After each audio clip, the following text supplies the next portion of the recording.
Hello दोस्तों, स्वागत है आप सभी का हमारे चैनल यूपी एग्ज़ाम क्रेजर में। दोस्तों आज है 11 मार्च और आज की वीडियो में हम 11 मार्च से संबंधित करंट अफेयर्स के सभी मोस्ट इंपॉर्टेंट क्वेश्चंस को डिस्कस करेंगे और हर एक क्वेश्चन से रिलेटेड आपको फैक्ट भी बताएंगे। इस वीडियो के अंत में आपसे क्वेश्चन भी पूछेंगे जिसका जवाब आप सभी को कमेंट बॉक्स में देना है। और अगर आपको इस वीडियो की PDF डाउनलोड करनी है तो इसकी जो PDF है वो आप हमारे टेलीग्राम ग्रुप से डाउनलोड कर सकते हैं। टेलीग्राम ग्रुप की लिंक आपको वीडियो के डिस्क्रिप्शन में मिल जाएगी। तो चलिए स्टार्ट करते हैं। आज का सेशन शुरू करने से पहले हम कल के क्वेश्चंस का रिवीजन करेंगे। तो कल का पहला क्वेश्चन है, दुनिया का पहला बांस क्रैश बैरियर किस राज्य में स्थापित किया गया? तो मोस्ट इंपॉर्टेंट है, याद रखेंगे। ऑप्शन यहाँ पे सी करेक्ट होगा, महाराष्ट्र में। अगला है, हाल ही में किसने 2022 के लिए BBC Indian sports woman of the year का पुरस्कार जीता? तो ये जीता है मीराबाई चानू ने। ऑप्शन यहाँ पे बी करेक्ट होगा।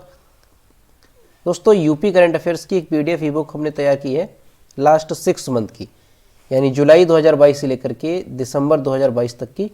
तो अगर आपको ये डाउनलोड करनी है तो इसकी लिंक वीडियो के डिस्क्रिप्शन में दी गई है, वहाँ से आप इसे डाउनलोड कर सकते हैं। और अगर इसे डाउनलोड करने में कोई प्रॉब्लम होती है तो साइट पर आपको व्हाट्सएप नंबर और ईमेल मिल जाएगा जिस पर आप कॉन्टैक्ट कर सकते हैं। अगला है, हाल ही में किस राज्य में लाडली बहना योजना की शुरुआत की गई? तो ये कहाँ पे की गई है? मध्य प्रदेश में। अगला है, अंतर्राष्ट्रीय महिला दिवस कब मनाया जाता है? तो 8 मार्च को अंतर्राष्ट्रीय महिला दिवस मनाया जाता है। अगला है, हाल ही में कॉनराड संगमा ने किस राज्य के 13वें मुख्यमंत्री के रूप में शपथ ली है? तो यहाँ पे ऑप्शन बी करेक्ट हो जाएगा, मेघालय के। देखिए याद रखना है आपको, कई सारे राज्यों के मुख्यमंत्री अभी जो है नए बने हैं, तो ये नाम याद रखेंगे। जो कॉनराड संगमा है ये मेघालय के बने हैं। अगला है, हाल ही में किसने 75 डिजिटल गांवों का कार्यक्रम शुरू किया है? तो ये RBI के द्वारा शुरू किया गया है, रिजर्व बैंक ऑफ इंडिया के द्वारा। अगला है, अंतर्राष्ट्रीय समूह ACI द्वारा किस हवाई अड्डे को एशिया प्रशांत क्षेत्र में सबसे अच्छे और स्वच्छ हवाई अड्डों में एक के रूप में घोषित किया गया? तो किसे याद रखना है? इंदिरा गांधी अंतर्राष्ट्रीय हवाई अड्डा, जो कि कहाँ पे है? दिल्ली में है। अगला है, जन औषधि दिवस या जेनेरिक दवा दिवस ये कब मनाया जाता है? तो ये मनाया जाता है 7 मार्च को। ऑप्शन यहाँ पे सी करेक्ट होगा। अगला है, हाल ही में त्रिपुरा के मुख्यमंत्री के रूप में किसने शपथ ग्रहण की है? तो यहाँ पे ऑप्शन सी करेक्ट होगा, माणिक साहा, जो कि कहाँ के? त्रिपुरा के CM बने हैं। तो ये कल के क्वेश्चंस थे जो कि हमने रिवाइज किए। अब हम स्टार्ट करते हैं आज का सेशन। आज का पहला क्वेश्चन है, नो स्मोकिंग दिवस कब मनाया जाता है? तो जो नो स्मोकिंग दिवस है ये मनाया जाता है मार्च के दूसरे बुधवार को। ऑप्शन यहाँ पे ए करेक्ट होगा। दोस्तों हर साल जो नो स्मोकिंग डे है ये कब मनाया जाता है? तो मार्च के दूसरे बुधवार को ये मनाया जाता है। और इस साल यानी 2023 में जो मार्च का दूसरा बुधवार है वो कब पड़ा? तो 8 मार्च को ये इस बार मनाया गया है। ठीक है, ध्यान रखेंगे इसको। यूनाइटेड किंगडम ने देखा कि देश में लोग धूम्रपान के आदी हो रहे हैं और इसी वजह से इस दिवस को शुरू किया गया। और पहली बार ये जो दिवस है वो 1984 में मनाया गया था। ठीक है, तो ध्यान रखना है आपको, नो स्मोकिंग डे कब मनाया जाता है?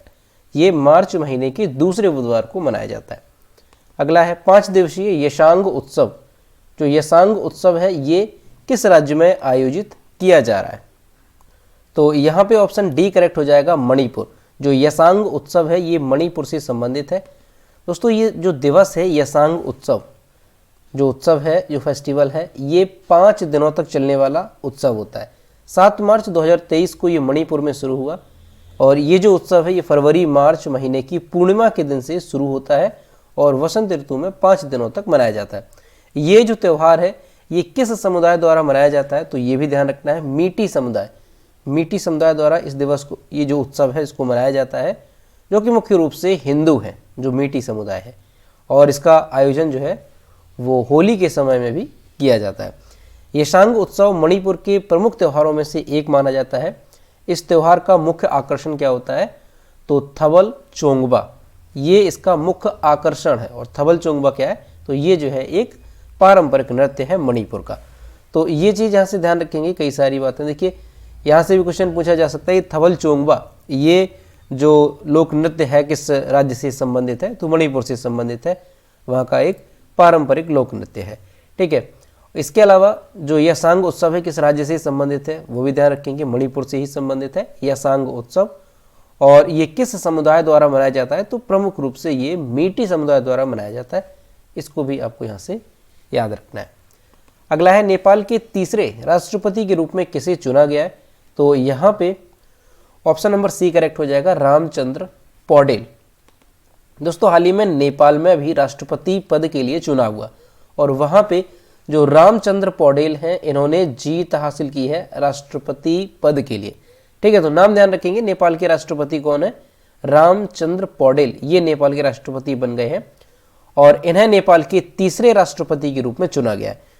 पौडेल ने इस चुनाव में अपने प्रतिद्वंदी, यानी इनके प्रतिद्वंदी कौन थे? तो सुभाष चंद्र नेम्बांग थे, जिनको इन्होंने हराया है। और ये किसकी जगह लेंगे, यानी प्रेजेंट टाइम में अभी नेपाल में राष्ट्रपति कौन थे? तो विद्या देवी भंडारी, ये नेपाल के राष्ट्रपति थी और इनका ये स्थान लेंगे। जो विद्या देवी भंडारी हैं ये कहाँ की थी? नेपाल की राष्ट्रपति थी। अब इनकी जगह कौन हो गए? तो रामचंद्र पौडेल, ध्यान रखेंगे, नेपाल के राष्ट्रपति। 1999 से 2002 तक नेपाल के गृह मंत्री रहे और उप प्रधानमंत्री रहे थे। कौन? रामचंद्र पौडेल। इनका जन्म कब हुआ था? तो 15 अक्टूबर 1944 को तनहुन, नेपाल में इनका जन्म हुआ था रामचंद्र पौडेल का। तो आपको ये ध्यान रखना है कि नेपाल के नए राष्ट्रपति कौन हो गए? तो रामचंद्र पौडेल। और ध्यान रखना है, ये काफ़ी इंपॉर्टेंट है।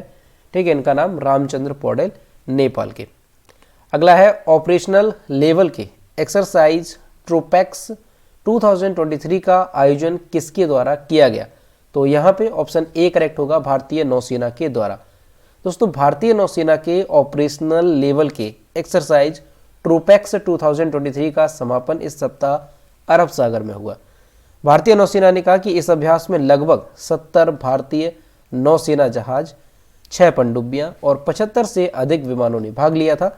अंतिम संयुक्त चरण के हिस्से के रूप में रक्षा मंत्री राजनाथ सिंह ने भी भाग लिया था और ये जो एक्सरसाइज है 4 महीने की अवधि में हिंद महासागर क्षेत्र के विस्तार में आयोजित की गई है। तो ये ध्यान रखना है आपको कि ऑपरेशन लेवल के एक्सरसाइज ट्रोपैक्स जो 2023 है इसका आयोजन किसके द्वारा किया गया? तो भारतीय नौसेना के द्वारा इसका आयोजन किया गया और अरब सागर में इसका समापन किया गया। अगला है, किस देश ने 25 वर्षों में पहली बार महिलाओं को सेना में भर्ती करने का निर्णय लिया? तो यहाँ पे ऑप्शन नंबर बी करेक्ट हो जाएगा, कोलंबिया ने। दोस्तों कोलंबिया में क्या है कि 25 वर्षों में पहली बार महिलाओं के लिए सैन्य सेवाएं खोल दी गई हैं। पिछले महीने फरवरी में कोलंबिया की सेना में 1296 महिलाओं के एक दल को भर्ती किया गया था। यानी यहाँ पे अभी तक किसी भी महिलाओं को सेना में जाने की अनुमति नहीं थी और ऐसा पहली बार है जब यहाँ पे जो महिलाएं हैं वो सेना में शामिल होंगी। ठीक है, तो कोलंबिया काफ़ी चर्चा में है, नाम याद रखेंगे इसका। कोलंबिया में लंबे समय से 18 से 24 वर्ष के पुरुषों के लिए अनिवार्य सैन्य सेवा है। इस वर्ष अधिकारियों ने समान आयु सीमा में महिलाओं को स्वेच्छा से सेना में शामिल होने की अनुमति दी है। कोलंबिया एक दक्षिणी अमेरिकी देश है जिसकी राजधानी क्या है? बोगोटा। और यहाँ की जो करेंसी है वो क्या है? तो कोलंबियाई पेसो, ये कोलंबिया की करेंसी है। ठीक है, तो ध्यान रखेंगे आप कि अभी किस देश ने? तो कोलंबिया ने जो है यहाँ पे पहली बार महिलाओं को सेना में शामिल होने की अनुमति दी है और पहले दल में 1296 महिलाओं को भर्ती किया गया है। और कोलंबिया की राष्ट्रपति कौन है? तो उनका नाम भी ध्यान रखेंगे, गुस्तावो पेट्रो, ये जो है कोलंबिया के राष्ट्रपति हैं। अगला है, वर्ष 2023 में किडनी दिवस कब मनाया गया? तो ऑप्शन नंबर यहाँ पे बी करेक्ट हो जाएगा, 9 मार्च को। दोस्तों जो वर्ल्ड किडनी डे है, विश्व किडनी दिवस है, ये हर साल मार्च के दूसरे गुरुवार को मनाया जाता है। इस साल ये 9 मार्च को मनाया गया। ठीक है, 9 मार्च को इस बार मनाया गया। विश्व किडनी दिवस एक वैश्विक अभियान है जिसका उद्देश्य हमारे गुर्दे के महत्व के बारे में जागरूकता बढ़ाना है। ठीक है, तो ये ध्यान रखेंगे कि विश्व किडनी दिवस कब मनाया जाता है? मार्च के दूसरे गुरुवार को ये मनाया जाता है। थीम क्या रही इस साल की? तो सभी के लिए किडनी स्वास्थ्य, अप्रत्याशित के लिए तैयारी, कमजोर लोगों का समर्थन, ये इस साल की थीम रही, जिसमें लोगों को किडनी हेल्थ के बारे में जागरूक करने के साथ किडनी डिजीज से जो पीड़ित मरीज हैं उनकी मदद के लिए, समर्थन के लिए प्रोत्साहन किया जाएगा, ये इसकी थीम रही। ठीक है, तो ध्यान रखेंगे विश्व किडनी दिवस हर साल मार्च महीने के दूसरे गुरुवार को मनाया जाता है और साल 2023 में ये 9 मार्च को मनाया गया। ठीक, थीम भी याद रखेंगे, थीम इसकी क्या रही? तो ये थीम है इसकी और उद्देश्य क्या होता है? तो किडनी के बारे में लोगों को जागरूक करना और जो किडनी डिजीज से पीड़ित मरीज हैं उनकी मदद करना, यही इस दिवस का उद्देश्य है। अगला है शेख मोहम्मद बिन अब्दुल रहमान अल थानी किस देश के नए प्रधानमंत्री बने हैं? ऑप्शन नंबर यहाँ पे ए करेक्ट हो जाएगा, कतर के। दोस्तों हाल ही में कतर के आमिर शेख तमीम बिन हमद अल थानी ने विदेश मंत्री शेख मोहम्मद बिन अब्दुल रहमान अल थानी को देश का नया प्रधानमंत्री नियुक्त किया है। देखिए प्रधानमंत्री कौन बना है वो ध्यान रखेंगे आप, तो शेख मोहम्मद बिन अब्दुल रहमान अल थानी ये बने हैं प्रधानमंत्री कहाँ के? कतर के। ठीक है, किसने नियुक्ति दी? तो ये नियुक्ति इनके द्वारा दी गई है, अमीर शेख तमीम बिन हमद अल थानी के द्वारा इनको नियुक्ति दी गई है। किस देश के? ध्यान रखेंगे, कतर के। शेख मोहम्मद बिन अब्दुल रहमान अल थानी ने शेख खालिद बिन खलीफा बिन अब्दुल अजीज अल थानी का स्थान लिया है। शेख मोहम्मद ने 2016 से विदेश मंत्री के रूप में कार्य किया, यानी अभी जो ये प्रधानमंत्री बने हैं इससे पहले विदेश मंत्री थे। कतर एक प्रायद्वीपीय देश, अरब देश है और इसकी राजधानी दोहा है। यहाँ की करेंसी क्या है? तो कतरी रियाल यहाँ की करेंसी है। तो यहाँ से इनका नाम ध्यान रखेंगे कि कतर के जो प्रधानमंत्री हैं वो कौन बने हैं, तो शेख मोहम्मद बिन अब्दुल रहमान अल थानी ये देश के नए प्रधानमंत्री बने हैं। ठीक है, इनको नियुक्ति किसने दिलाई है? तो वहाँ के जो आमिर हैं शेख तमीम बिन हमद अल थानी ये वहाँ के आमिर हैं। और आमिर क्या होता है? तो आप कह सकते हैं किसी राष्ट्र के ये प्रमुख हैं वहाँ पे आमिर, इन्होंने ही इनको नियुक्ति दिलाई है। ठीक, तो ध्यान रखेंगे करेंसी वगैरह इसकी राजधानी दोहा है, करेंसी यहाँ की कतरी रियाल है। अगला है हाल ही में किस राज्य में अटुक्कल पोंगल मनाया गया? तो यहाँ पे ऑप्शन नंबर ए करेक्ट हो जाएगा, केरल में। दोस्तों केरल में महिलाओं ने धूमधाम से अटुक्कल पोंगल जो फेस्टिवल है ये मनाया है। यहाँ से ये भी याद रखेंगे अटुक्कल पोंगल कहाँ से संबंधित है? तो केरल से। अटुक्कल पोंगल को दुनिया में महिलाओं की सबसे बड़ी सभाओं में से एक कहा जाता है, जहाँ पर महिलाओं को अटुक्कल भगवती मंदिर में देवी का जश्न मनाने के लिए एक साथ मिलते हैं। महिलाएं शहर भर में और मंदिर के आसपास सड़कों के किनारे ईंटों के चूल्हा लगाती हैं और वहाँ पे पोंगल जैसे खीर, पायसम, चावल, गुड़, स्क्रैप्ड नारियल, इलायची का मिश्रण ये जो सारी चीज़ें हैं वो तैयार करती हैं। पोंगल अटुक्कल भगवती मंदिर का 10 दिवसीय त्यौहार है।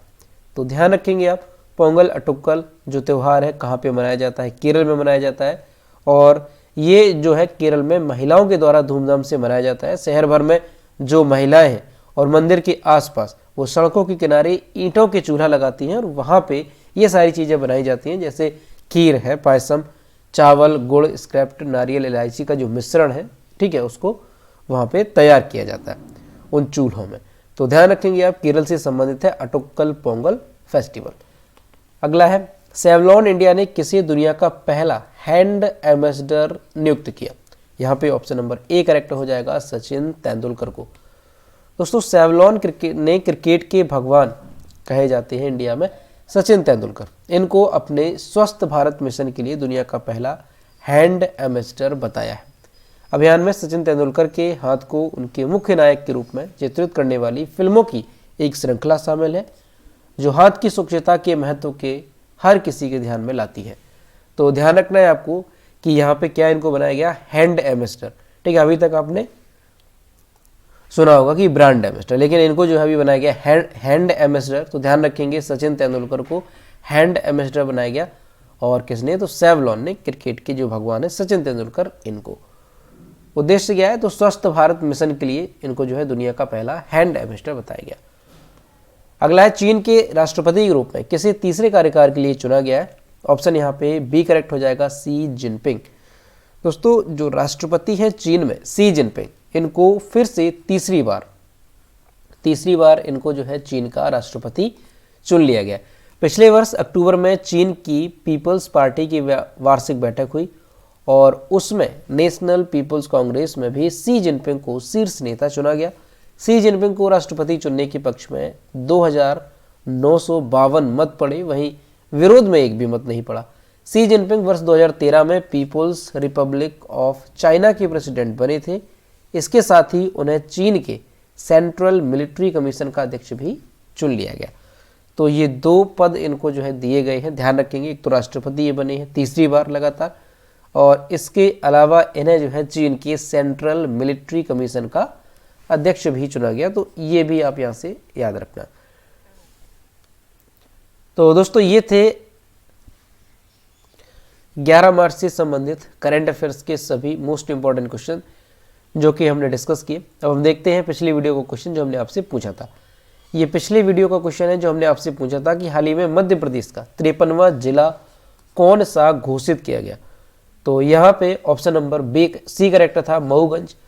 और लगभग सभी स्टूडेंट्स ने इसके सही जवाब किए। और मैं आपसे रोज कहता हूँ कि जो भी क्वेश्चन आपसे पूछा जाए तो सभी लोग क्वेश्चन का आंसर जरूर किया करो। यह है आज का क्वेश्चन, हाल ही में किसने 5वीं बार नागालैंड के मुख्यमंत्री के रूप में शपथ ली है। तो इसका जो भी करेक्ट आंसर है वो आपको कमेंट बॉक्स में बताना है और सभी लोग कोशिश करेंगे कि क्वेश्चन का आंसर करें। तो दोस्तों आज का वीडियो कैसा लगा, अगर वीडियो पसंद आया हो तो इसे लाइक करें, अपने दोस्तों के साथ शेयर करें और अगर अभी तक हमारे चैनल पर नए हैं तो सब्सक्राइब करना ना भूलें। मिलते हैं नेक्स्ट वीडियो में। Thank you.